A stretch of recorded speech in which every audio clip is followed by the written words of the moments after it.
Hello everyone, and welcome to a bit of a different format again, to a ranked analysis. I haven't done one of these in a while, but I thought with the current changes in ODNO, and with a lot of people still struggling with Helo-Rushes, this is the perfect time to do it again.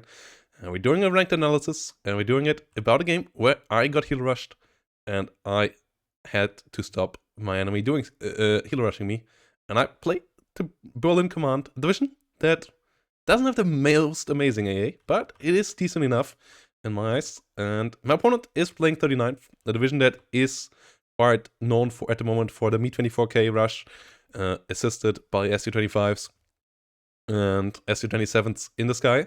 So I thought to myself, yeah, chances are that we get Helo rushed here. It's not 100% likely, so we have to keep other units around as well. So it's not all just outright AA. But we have a strong core of AA. We have a couple of Mistrals here.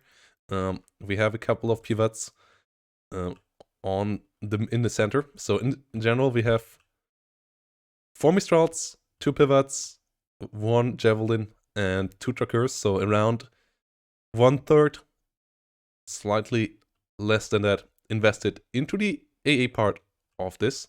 And then we have a good amount of recon infantry in front of this, which we will be ready to unload whenever a helicopter pops up, so that we can get them into safety, get them out of the trucks. Hopefully the enemy might shoot the trucks.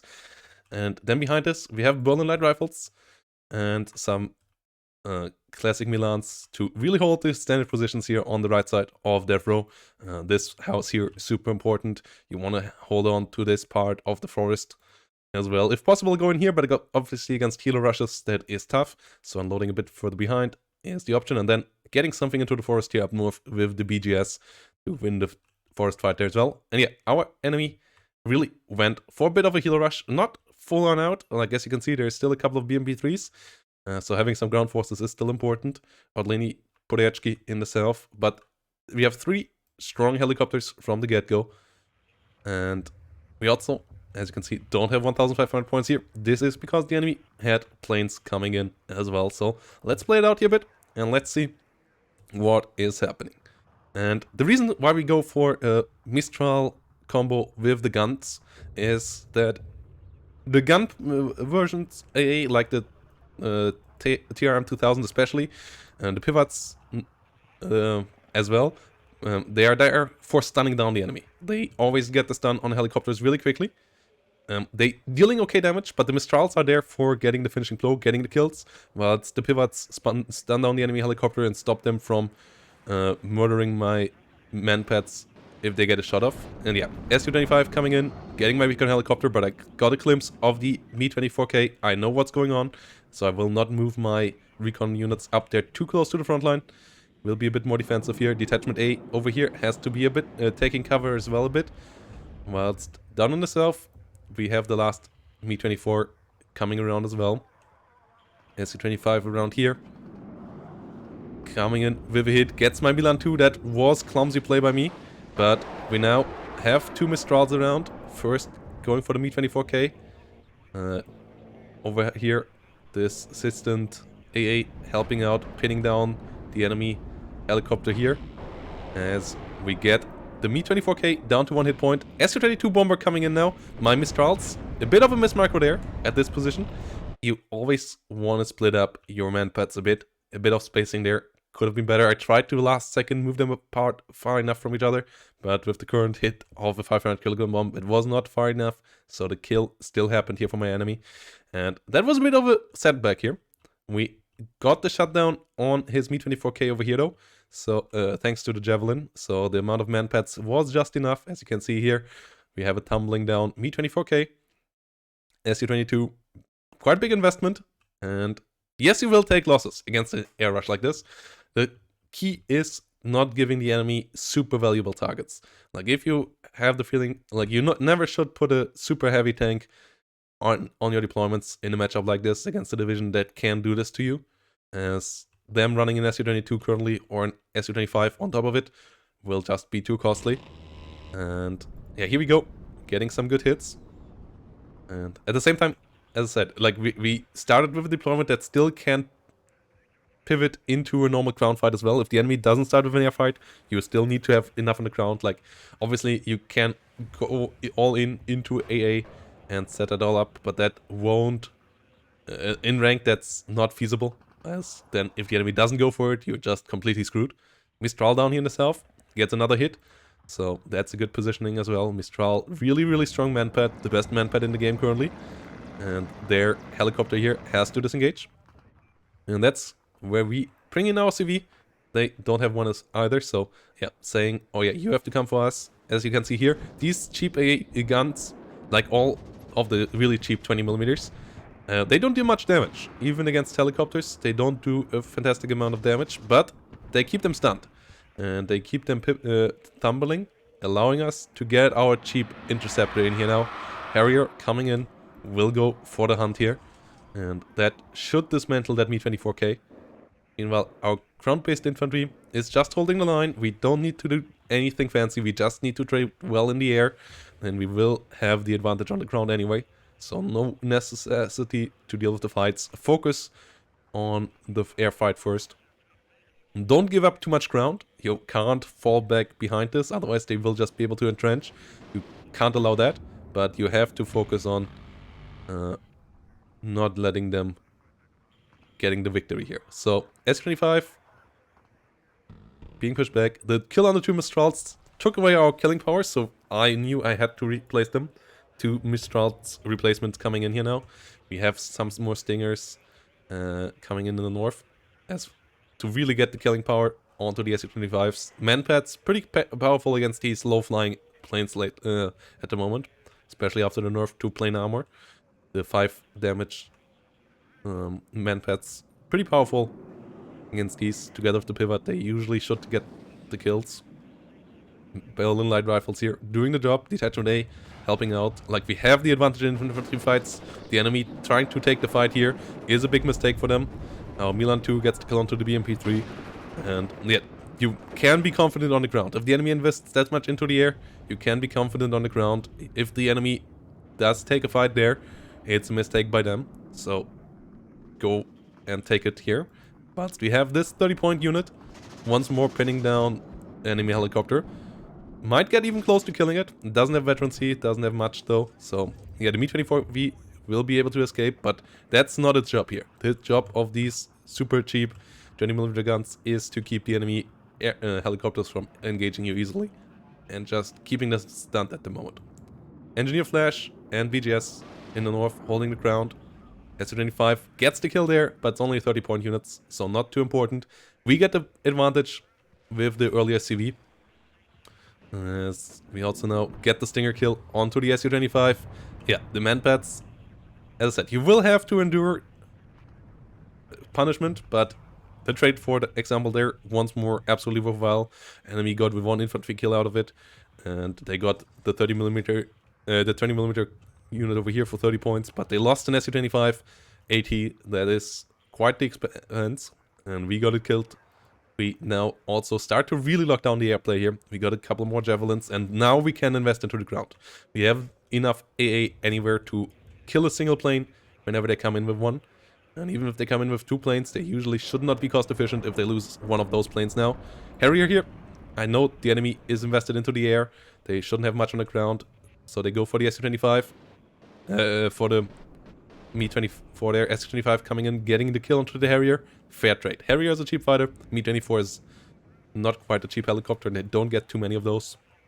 So getting that killed off here right now will enable us to focus just on the plane part of things, as their helicopters are all falling left, right, and center. And on the ground, at this point, we just have better numbers. We now get a Javelin here now as well. They have to use their Su-25s eventually, as otherwise their ground units will just falter. And if they come around, you have your manpads here behind your units, and you will be able to take them down. So don't you worry. Get more infantry then out. The pivots here may be a bit overkill, especially as they're not moving. I'm not quite sure what happened there, why I didn't keep them moving. That's absolutely a big mistake. Like, them being over here would be helpful. Su-22 coming around. Try to get a bombing run. Even if it would have killed anything, it would not have been cost efficient. 1 infantry scored for 210-point plane. what I would have taken that trade any time of the day. And that is what you want to do. You need to keep some spacing between your infantry. Big infantry clumps, not helpful. Like, for example, here, we have decent enough spacing. If we see a plane coming in, they can get far enough from each other that the enemy will only get one of them killed. If you get them closer together, it becomes a problem, because then they actually might be able to take out an equal amount with each hit. S-25 here, not going down. You have to be fine with that. Sometimes you don't get the kill, but we still do good damage, and planes take a good while to repair nowadays. So that thing being hit like that means that it won't be having an impact here on the front line. And knowing that the enemy has invested so much into air and little into AA, we go for the Nighthawk here. We start to punish them on the ground for not having ground-based AA and not being able to spot the Nighthawk really either. As we get the first hit there. Su-27 comes around to try to hunt the Nighthawk. I'm going a bit too much in there once more. They are able to spot me now. They try to hunt me down, but they run over all my AA. And even if they get the Nighthawk here, which they don't, because we get the route on them first, we get the kill. Pivots, if they fly directly over them, if you have 4 pivots to kill any unarmored plane, absolutely. And even the armored planes usually go down. So for 55 points, they are pretty efficient nowadays. They are pretty efficient. Yes, you shouldn't expect 2 pivots to just completely annihilate the enemy yet. But in combination with a Mistral hit, they usually get the kills nowadays. And they are really helpful for the stun. They do a lot of stats damage, both against planes and against helicopters. And they are really there for the finishing touches most of the time. Over here, we have a Mi-24K. Our stringers are in the rear. Might need to come a bit forward. But here we go, already Mi-24K being pushed back. That's what javelins are for here as well. With the javelins, they are guided ammunition, so you really have to keep them around with open line of sight, otherwise they might tumble away if the enemy gets too close. But we get this one pushed back down to 2 hit points. Mistral not quite able to connect, but the enemy is low. And we might want to go for the hunt there once more with a Harrier, if we have one. As the enemy is not using the controls correctly here to hide this behind the line. Like against a really good helicopter player, you will have to be a bit more patient. Our opponent here was a bit too impatient in their play. They are pretty high ranked players, so it's like they are top 100.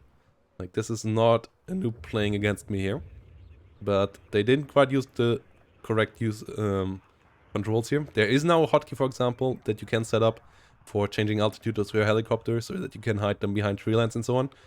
And then against the karma level of player, you have to be a lot more careful with your AA setup, but you still do exactly the same. Like, if they invest that much into air, they have to bring it around eventually, and if you then have the man pads ready, you just punish them for it.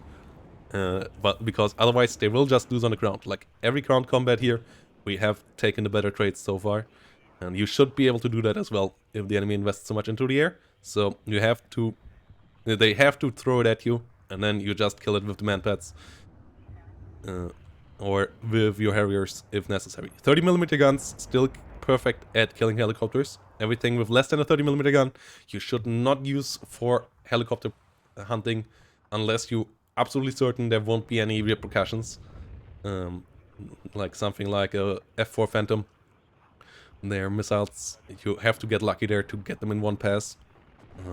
While their Vulcan gun is only doing minimal damage now to the enemy helicopter. 30mm guns, they're a lot better at the moment. Milan 2 here, doing a nice kill onto the Osa, and yeah, this game really is getting out of control for my opponent. We're getting a CV into the south, we killed off all their air, and by this point, it's basically smooth sailing. Like, we just can get our classic death ball on here, with Milan 2s, with a lot of detachment A's, a lot of infantry, still not giving the enemy any too expensive of a target. We get a couple of tanks now. AMX-30Bs, if they suicide on these, it's still worthwhile. It's our cheaper tanks. You still want to stay away from anything like a Leo 2A3 at this point. Slowly get into it, maybe. Like, but be careful of them. Like, something like a Leo 1A5, like an AMX-30 or so, better at this stage still. T-72s, like anything that to bait out a cluster bomber, because yeah, the cluster bomber might get the kill in the current state of balance, but it will still die. and then it's absolutely worthwhile. T-72s are more numerous in their availability. T-72s are cheaper, so it's cost-efficient wise an absolutely fine trade. Up here in the north, we now have a great fight against their infantry. They can't afford that. They need to get a bomber on there. If they get a bomber on there, we have javelins, we have stingers, we have pivots. We will kill their plane. So the enemy is in a really, really tough position. They invested into artillery here, which is not really what they need at this point. They at least do a good maneuvering with it, but it's not good enough. And yeah, Mistral over here, engaging against Hewatts, not the engagement we wanted. But we get the southern flag now. We have a +4, as the enemy just couldn't afford that. They were now chasing us the whole game, as we now just had so much more on the ground, and we just kept it snowballing. Another BMP-3 down here because the enemy doesn't have the recon to afford this. We have the recon around here to spot the enemy. The artillery is nice and all. Our artillery will keep them busy though with counter battery, and the +4 is keeping on ticking. We move forward with the AMX-30 here. They don't have anti-tank. They will need a plane for that. And if they bring a plane in, it can be killed. We still have the pivots here. Like, big mistake there. If we would have the pivots up here for now, this would be an easy kill. We smoke off. We micro away. SU-25 won't have an easy shot. Might get a shot off thanks to the Vajvetka here in a second again. But nope. No shot there for it. Mistral's coming in. Stinger's coming in. Not getting a hit here. As I said, you have to live with that. Sometimes you don't have the hit. But over time, the randomness should even out. Yeah, one of our MX-30s going down here. That's fine. Over time, the die rolls will even out, and you will get the kill on this. They can't continue doing that and hoping to get away with it. Sometimes, in some games, you might get unlucky, and you might just get still streamrolled. You have to be fine with that. I had one or two games lately like that as well. But on average, like really, against real Helo-Rushes, I haven't lost with built-in command. In the last 7 or 8 times it has happened to me. It's real, and there were quite a couple of high-level players under there doing it to me. It's absolutely counterable. It's counterable with most decks. There's a couple of decks that still struggle against it, but most decks have a way of playing against this nowadays. So, yeah, in 1v1, the Helo-Rush, absolutely beatable, especially if you have a good man-pad, like a Stinger or Mistral. That can do with the enemy. Javelin's pretty helpful as well. Good gun-based AA like Gepards and Pivots.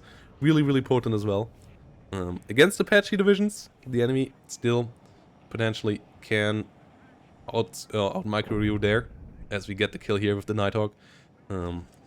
Hopefully we get a couple more changes to these kind of helicopters in the future, but it's, as you can see, really doable. The bombing run here, bit painful, but we are so far ahead now. We have a +7 in the middle, and the enemy is really running out of stuff. We just, as you can see, have so much more stuff on the ground. We messed up a bit with the AA reinforcement itself, but more is coming in.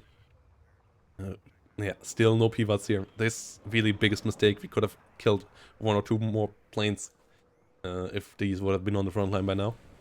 Enemy coming in with some counter battery themselves, as they do that well, but our Mirage at the same time will deal with the BMP-3s here. We'll get them both really low. BMP-3s, thanks to their armor, holding out a bit, but the push that we come into here is just too much for the enemy. AMX-30s moving forward, Humvee moving forward, good amount of AA, BGS trying to get rid of the Saperi down here. And the +7 already has us at 1,200 points. And as you can see here, Red basically has nothing left on the battlefield. A couple of Red gas. We have another M1IP CV for the south. We just have so many more points at this stage. And we just dismantled them in the early game. And then kept it steady. Don't get over eager against air spammers once you feel you have the advantage on the ground. If you get too far away from your AA umbrella, you still will get punished. So stick with your AA umbrella. Keep it steadily moving forward. Like we got a bit punished in the south there for our move forward. And then in the end, your result will look something like this. And yep, I hope you enjoyed this. I hope you enjoyed this bit of an analysis. If you see any issues with it, let me know down below. And if you want to see more people learning how to deal with Helo-Rushes, maybe share this. and maybe give it a like as well so that more people help it. And I hope to see you next one. Thanks for watching, guys. Bye bye, and have a great day.